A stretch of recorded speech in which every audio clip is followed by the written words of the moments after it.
Hey, Ryan, thanks for joining us. And Christopher, thanks for the introduction. As Christopher said, Ryan grew Qualtrics from a basement startup. Qualtrics was sold 2 years ago to SAP for $8 billion. And what was the largest private enterprise acquisition in the history of tech, IPO'd 2 years later, and then bought the Utah Jazz last year. And just last week, a week ago today, announced that Dwayne Wade was joining the ownership group. So in other words, Ryan moves pretty quickly. Just to get into this, Ryan, and thanks for being here. In a meeting I was in yesterday, somebody asked me to describe you, and I told them that Ryan Smith is someone who sees in decades but acts in milliseconds. And they laughed because they said they see that in everything you've done, most recently with the NBA and buying the Jazz. But you've talked pretty openly about your desire to use your platform to do good, whatever it is that you're doing. And even just in this 4 months since you've owned the Jazz, you did a very large donation to Encircle, which provides community homes to LGBTQ youth. You, Tim Cook from Apple, and Dan Reynolds from Imagine Dragons powered that national expansion. You've established a scholarship program for minority students for every win the Jazz have this season, and on and on. Can you talk to us about how you think about this platform that you have, that you've developed over the years, to do good, and how you approach it? Yeah, so first of all, Mike, can you hear me okay? Yep. All right, sweet. So I'm excited to be here. I've always wanted to be an LDS MBA. Like, I remember trying to go back to Stanford and saying, like, it wasn't more than a couple years ago, I was doing a class there, and I was like, hey, I want to come to the MBA school. And they're like, you're too old, bro. Like, you can't come. And Mike, are we wearing the exact same outfit?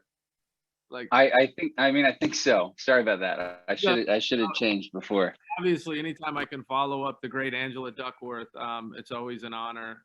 She's so amazing. Has been such a great friend over the years. But look, yeah, Mike, it's been action packed. You know, I mean, I was sitting here in July going, hey, what's the future going to hold? We had sold our company. You know, there's always that random thought, are you just going to kind of like sell off into the sunset in the next year, and like that chapter of your life's behind, and a year later we're taking a company public and I've got an NBA team under contract, right? And so I think first and foremost, like, there really isn't any pictures of how it's got to go. And I think that's something that, you know, for me, it's like, if you look at my background and how I've gotten to where I'm at today, like, it's probably the craziest road that anyone could have ever taken, from high school to college, to my mission, to my family situation, to, you know, how Qualtrics has grown. And people who've studied that story know that it's not the normal path. And I've never taken the normal path. When it comes to kind of impact and platform, I don't feel like we should be messing around. I feel like that if you're going to go lift and do great things, like, go do them. And there's never been an excuse, well, let's wait for this moment, let's wait for this. There's never a good time.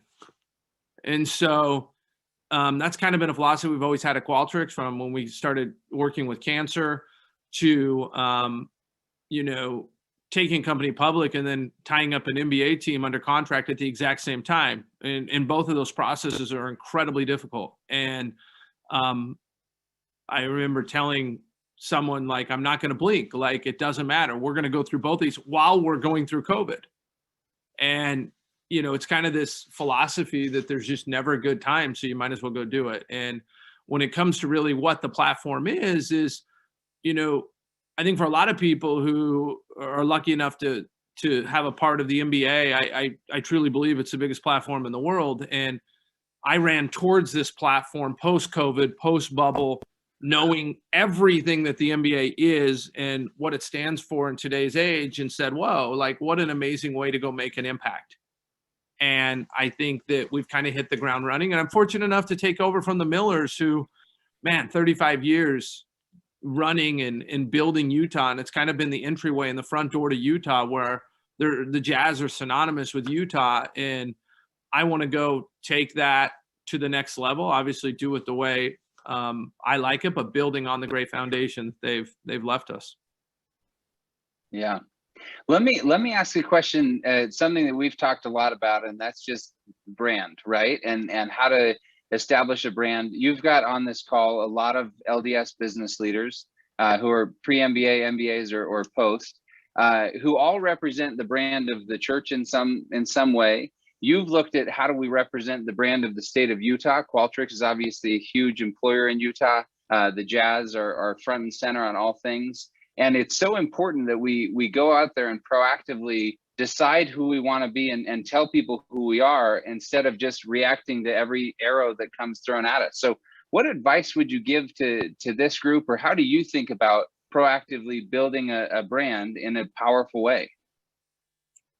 Yeah, it's something that's been top of mind. It's been something top of mind as we built Qualtrics in Utah, and there wasn't enough talent here. We had to relocate 400 people a year. And like, when you'd say, hey, you have a choice to work in Dallas or Utah or Seattle, it'd be interesting with someone who was coming out of school in Michigan, where they would go and why. And you start to understand brand. You really start to understand what's the brand of the state. And I've always felt like Utah never got credit, or hasn't gotten credit, for the amazing things that have happened. I mean, our state's totally different than it was 10 years ago. We now have the #1 economy 6 out of the last 10 years. We're the fastest growing. Like, if this was a tech company, like, you would be so long on it because it's the fastest growing. I believe we're now the youngest demographic, with the #1 state with the most upward mobility. So if you come in, whether you're a refugee or whoever you are, or wherever you start, like, your best chance to succeed is in the state of Utah in the United States. But if you actually think about it from the outside view, it's like, that's not the story that's always told. And, it's easy to be the punching bag or this or that. And reality is part of my mission, whether I like it or not, and I didn't really sign up for this and say, hey, this is what I want to go do, but it's something I'm so passionate about, I can't shake it, is how do you actually change a brand? How do you transform a brand so that you're telling your best story? And I feel like for the state of Utah for a long time, it's been, if this was SportsCenter, we would be showing our not our top 10, our worst 10 all the time. And it's been that way for 20 years that I've watched. And I'm like, whoa, but there's so many amazing things going on. I mean, we got more unicorns than New York City from a tech standpoint. Like, that, there's only 1,400 homes for sale. We've got, such a great, destination here with, not only the travel and hospitality, but everything else that goes on. And people are nice. I mean, and that's manifested by, the different populations or groups that are standing up in Utah. And so I want to help do that. And the other thing is, you can change Utah. I've truly seen Utah change. I feel like we've done stuff that has fundamentally changed our state. And, if I'm in New York City, like, right or wrong, I'm not going to change New York City. I'm not going to change LA. I'm not going to change San Francisco. But we have fundamentally changed Utah. I remember sitting in a room when we developed Silicon Slopes with a couple of us, and like, all the effort that went into that. And it's pretty cool to be able to make impact where you can actually change a region. And so I'm long on Utah, and I think that other people are too. I mean, I made 2 phone calls with the Jazz, and it was one of our investors in Silicon Valley and another friend in Australia. And they'd both been out. They'd been to events with me. They knew like how passionate I was. And they both said, hey, look, basketball's great, but we're long on Utah. And, I'm like, all right, you're going to write a big check and you're never getting your money back. Like, and you're never making money. And like, this is it. Like, you're in. And they were all like for it. And it was like, I made 2 phone calls. And then, recently, as you mentioned, like, Dwayne Wade called me wanting to talk about another team that he was looking at and wanted to be a part of. And, I was talking with him. I was like, no, like, I'm flying down to see you because, we weren't planning on bringing anyone else in our group, but like, you're D Wade and like, we're homies, and like, I love everything that you've done, and we were going to do business together, but like, why not Utah? And then we went through this entire thing, and we drove the whole state together for like, it was like the high school prom date where you're literally going from all day long. And like, then he came up for a game and he looked at it and he's like, you're right. Like, this is where it's at. And that's how this happens. And so I feel like more and more people are getting the vision of that. But, my goal is that we're always progressing, where what we're doing in the state or this region shows off our best self. And I think we're long overdue for that. And, you know, if we can do that and lead with the Jazz, that's great. And everything else will come with it. And it's pretty cool. It's pretty exciting. Look, I love what you're talking about. I think a corollary is how you manage your own brand. A lot of people sometimes in their careers sit back and say, you know, nobody notices what I have to offer. They're waiting for someone else to do it. They're playing defense instead of realizing that no one's ever going to manage your career but you, right? You're responsible to do that. So let's pivot to talk about that for a minute. You've obviously grown Qualtrics from a basement startup. We've got almost 4,000 employees today. You now have a whole nother chunk of employees over at the Jazz. Talk to us about what you've seen or what advice you would give to people who are, you know, coming out of their MBAs at that stage in their career. What have you seen consistently make people great? How have you developed leaders? You've done a lot of growing your own talent. Talk to us through some of those principles. Yeah, I mean, look, I mean, you didn't prep me on that question, but as you were asking it, a lot of stories came, right? And the one that I always tell that kind of reminds me of like where most people get stuck. And if you think about it, like most of the time people will go into an organization, they'll, you know, I've hired so many MBAs over time, and some of them like get blocked easily and some of them don't. And wherever you're going, if you're pushing hard, you're going to run into a wall, right? Like you're going to run as fast as you can. You're going to hit the ceiling, and you have two options. You either figure out how to get around that or you get stuck. And a lot of people, you know, that can be career or where you go, but you've really got to slide over and then go up until you hit the next one and then slide over and go figure out how to do that. And, you know, I was in that spot. I remember sitting there in my basement, and my father would work in the office next door, and he was support, IT, you know, our engineering lead. He was everything. And then I was over here running the front office. And, you know, as a kid, I was really emotional. I wanted it all. You know, I was, you know, 24 years old and wanted to go set the world on fire. And I would always run into his office and I would say, like, why aren't we doing this? Our competitors just raised a bunch of money. We've got to go do this. We've got to go do this. I have all these ideas. Let's go. Let's go. My father's a really patient man. And I remember one time he lost it. He just flipped around in his chair. And a lot of times he wouldn't even listen to me, just sit there. And he goes, "Who is stopping you from doing anything?" And I'm like looking around and I was like, wait, it's just me and him.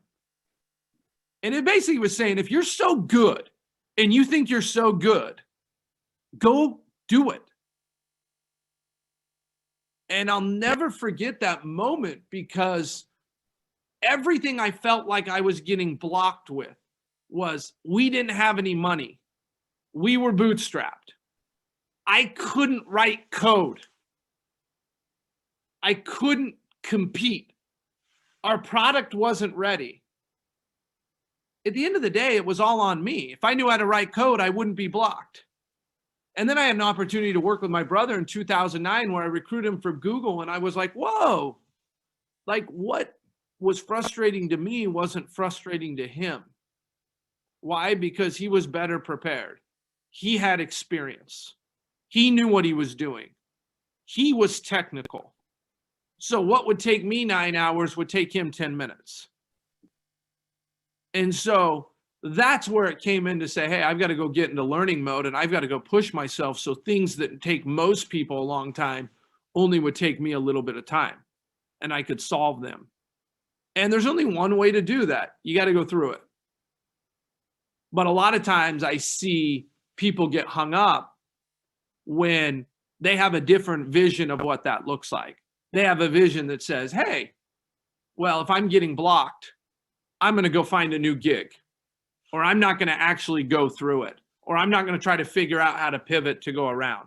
I think I'm going to go have a shortcut or do a cheat code and get around or jump ship or go to another opportunity, which is all of our natural tendencies, to be honest. I mean, I probably quit Qualtrics 20 times, but it was a good thing I had nowhere to go, because by hanging in there, by just being gritty, right? And just by default, look what happened. And it wasn't because I was smarter. It was almost because I was dumber, right? That I hung in there that long. But naturally it will define you. Yeah. Look, I don't know if you remember this, but gosh, this is probably 7 years ago when we were with Barbara Corcoran came and spoke from Shark Tank at one of our events. She said that her best entrepreneurs were the dumbest, and she didn't mean that they were dumb, but they just never stopped. They never saw something as something that would get in the way for them. You also brought up this idea of grit and motivation. Obviously, we just had Angela Duckworth on here with us. Would love to talk with you a little bit about motivation and what keeps you going. I know you said the day you sold the company, you've talked about when you saw those zeros in your bank account, it was actually one of the most underwhelming days of your life. And I think, we hear so often people talk about like, oh, I want to go build a business, sell it, and then move on, or I want to do these things. That's never how you've approached anything. So talk to us about what you learned from that experience selling for 8 billion and what motivates you now as you keep going.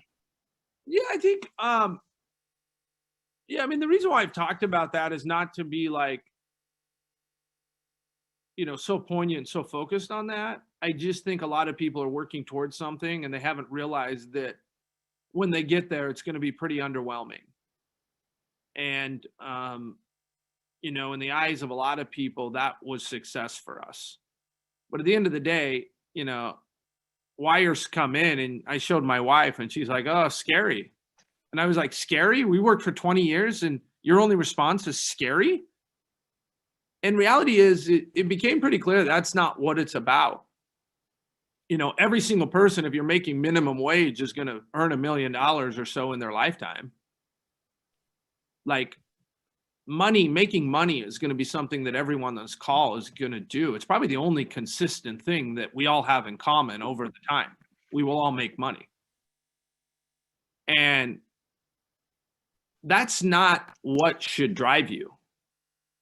And I think for me, it's really become about taking advantage of the opportunity you have. And, as weird as it sounds, just not bearing your talent, because it would be real easy for me to hang it up. I'll never forget in 2011, a famous CEO came into Provo, Utah to buy our company for $500 million. And we're sitting outside of our office. And, this guy was a billionaire, everything. And I just said, why are you still working? And why are you trying to compete with me? And his response, I'll never forget. He's just like, look, and his wife was extremely successful. His response was, my kids need to see me grind. And I'll never forget that, because I was a young entrepreneur, and that's really what it's about. Like, my kids need to see me grind. They need to see me sacrifice. They need to know that I don't have this structured life or family home evenings every Monday because I'm out of town. I'm traveling. Like, we're going to have to do it a Sunday. We're going to have to do these things. Like, it's going to be chaotic. And I think that's just what you do. That's what we're on earth to do. Like, you're on earth to go for it. Absolutely. Look, let's talk about something related to that. Just the church in general. Obviously, we're here on a call with LDS MBAs. Let's start by looking at your Twitter feed. Just one thing. Every Sunday, you post a Sunday thought, usually a quote from a leader of the church.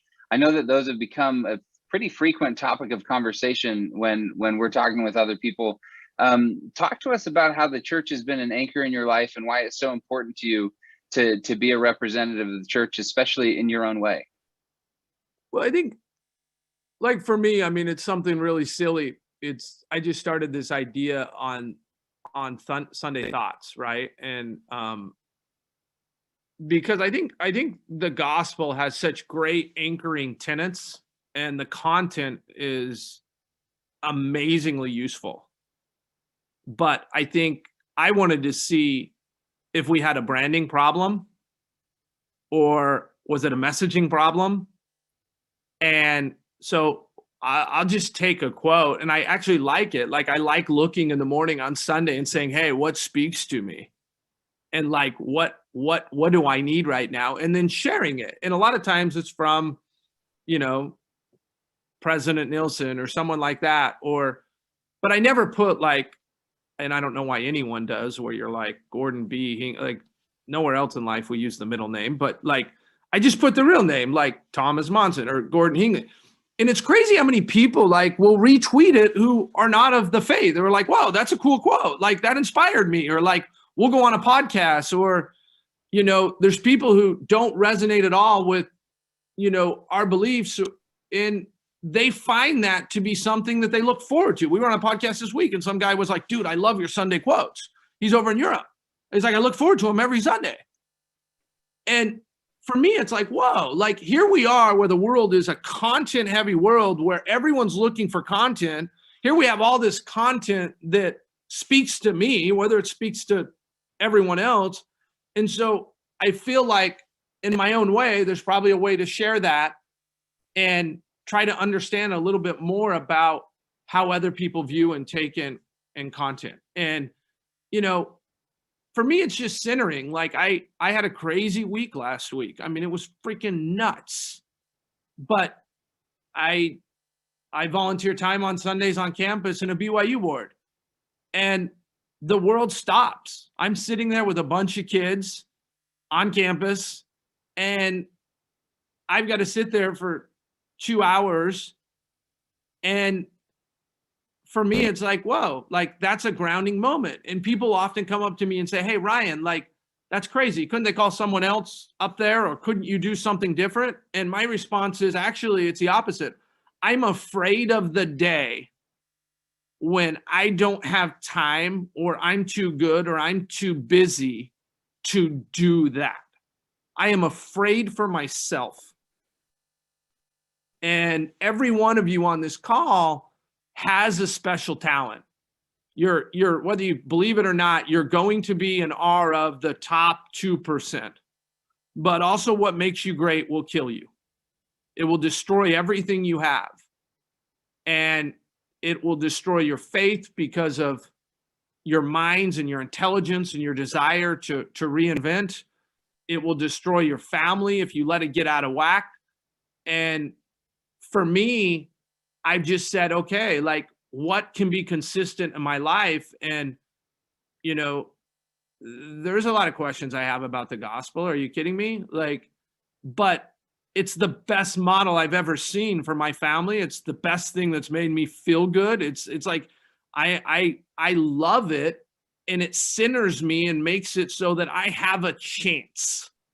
I have a chance to go do what I want to do and still hold it together.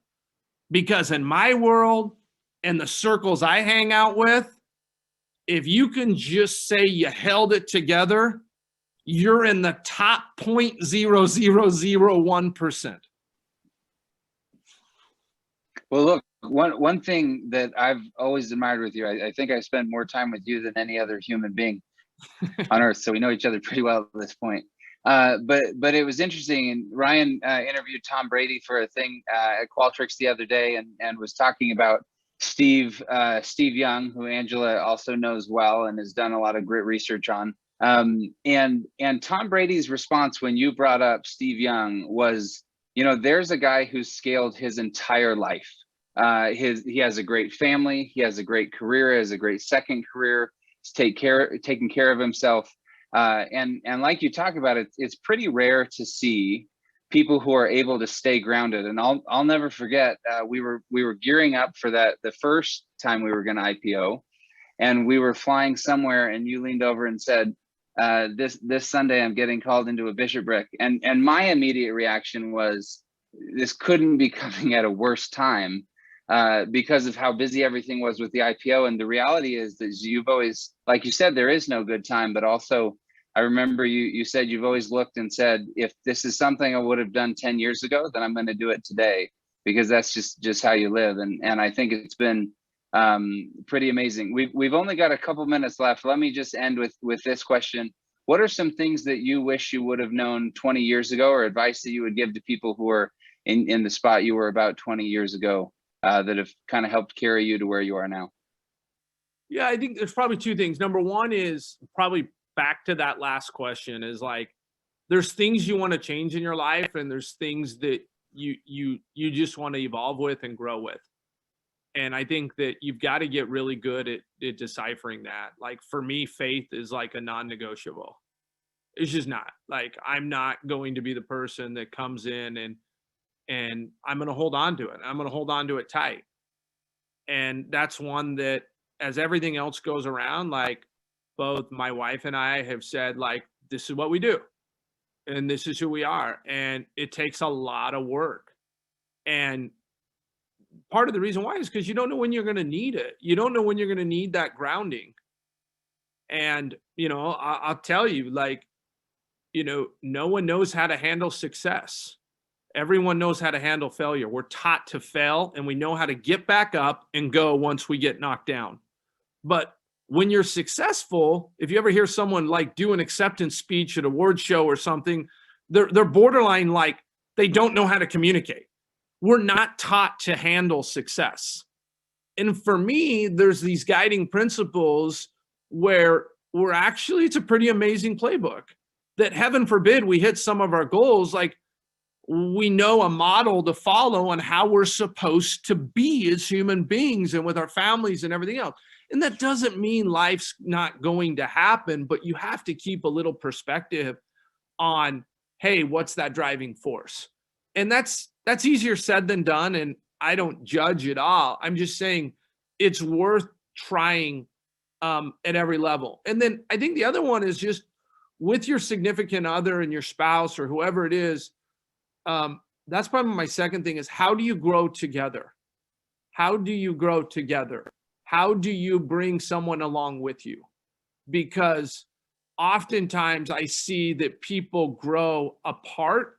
And if you actually look at the scenarios, like in tech, there's never been a strong place for Ashley.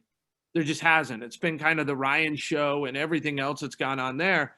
But I was just on the phone with a colleague over in another tech company this afternoon, and he was talking about where him and his family are, and it's just in a horrible spot.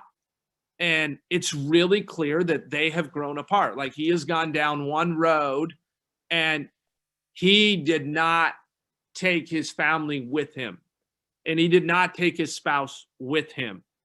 And I think that's just kind of top of mind right now. And so one of the things with the Jazz, and Mike, you've been helpful with this, is like Ashley and I are doing that together. Like, and so it's not Ryan, it's both of us. And I would just look for things that you can do together. Like, there's no reason why any MBA student on this call probably couldn't have their spouse with them on this call. There's no reason. And you might not think it's helpful, but it makes it so that you could actually learn the same stuff together and you're both learning at the exact same time. And I don't know, that's something that's kind of top of mind is from my call this afternoon that I wasn't probably planning on sharing, but it was a pretty sad spot. And I hope these people can recover because they're super influential people in the world and we need them. And they've been a power group, but they've just kind of gone separate ways. Yeah. Ryan, thanks so much for joining us and for your willingness to share all this. So grateful to you for being here. Thanks everybody for having all of us. I think we're signing off now. And I'll tell you, I'm still hopeful to be a LDS MBA at some point. I'm trying. Honorary. I will get there.